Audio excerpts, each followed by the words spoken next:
goaltenders, I think at some point he's going to make his decision. We'll see when that is. Let's go to Dave in Youngwood on line number 3. Hey, Dave, how you doing? How you doing tonight? Good. What's up?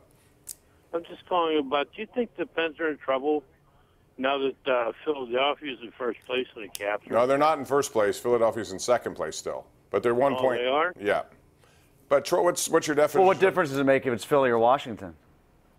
It doesn't matter. But what's your definition of trouble, though, Dave? What do you mean by that? Well, they have a thing coming up, Saturday with the Caps? Mm-hmm. They have 2 games left with the Caps, both at home. They're both at home? Mm-hmm. Yeah, so I thought it was one-on-one. No. But thank you for the call. They're only in trouble if they get away from what they were doing last night. And they played, I thought, a sloppy start to that game, Tim. But as the game went on, yeah, it was. To me, it wasn't. If 2 goals in the first period, goals, yeah. Then all of a sudden things got a little sloppy. They can't afford to do that, but that was Ottawa. So I think they're going to ramp up their game here this weekend, and we're going to see an inspiring The way game. Philadelphia is playing, defining them as being in trouble because Philly might go into first place and you get Washington instead, I guess that's a harder matchup in the first round, but do you want Philadelphia right now in the first round either? I think you're right, Bob. I think this is more about getting themselves better than which opponent they're going to face at this point.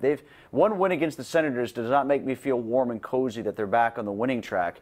And if they get a win against the Sabres, all that is doing is stopping the bleeding from what just happened on that 3-game losing streak against terrible teams. John on the north side joins us right now. Hello, John. How are you? Bob, I was calling about the Steelers situation with the quarterbacks. Do you think we'll have any chance in the draft to get a quarterback? I don't think they're really looking at quarterback. A lot of people think Jalen Hurts may be available. John, thanks for the call. When they draft, I'm not of the belief. They pretty much made it clear what they're saying. Roethlisberger, what they believe is going to be healthy. Mason Rudolph and Devlin Hodges. Kevin Colbert doesn't come out in February and say Ben's going to be back and better than ever, and then turn around and draft Jalen Hurts. I think they're full of hot air when they say that they're comfortable with the quarterback situation behind Ben Roethlisberger. They're not. They're hopeful.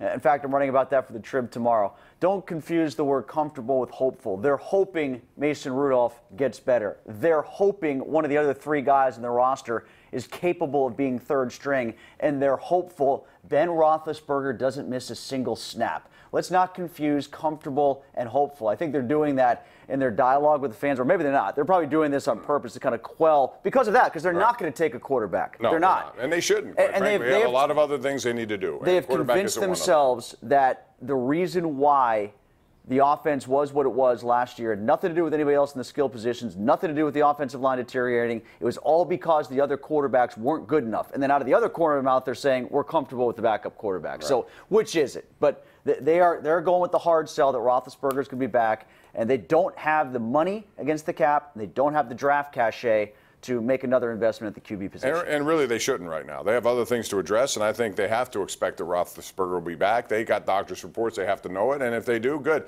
He doesn't have to be 100%. He just has to be much better than what we saw from Rudolph and Hodges, and I think that's a realistic expectation. Time for our Tri-State Office Furniture Tweet of the Day, and this comes to us from Jeremy Hillman, who says, is it really possible? It should be inexcusable seeing Pitt getting blown out by Georgia Tech. Well, Pitt's been blown out by a lot of other teams so far. I want to point out also, and thank you for that tweet, Jeremy, that's our Tri-State Office. Where's that gone since we got on the air? Did you check it? No, I haven't. Okay, last I saw they were only down 4. So. Yeah, they were getting trounced early. But the point is, Robert Morris almost lost. Robert Morris should have lost that game to number 8 seeded St. Francis.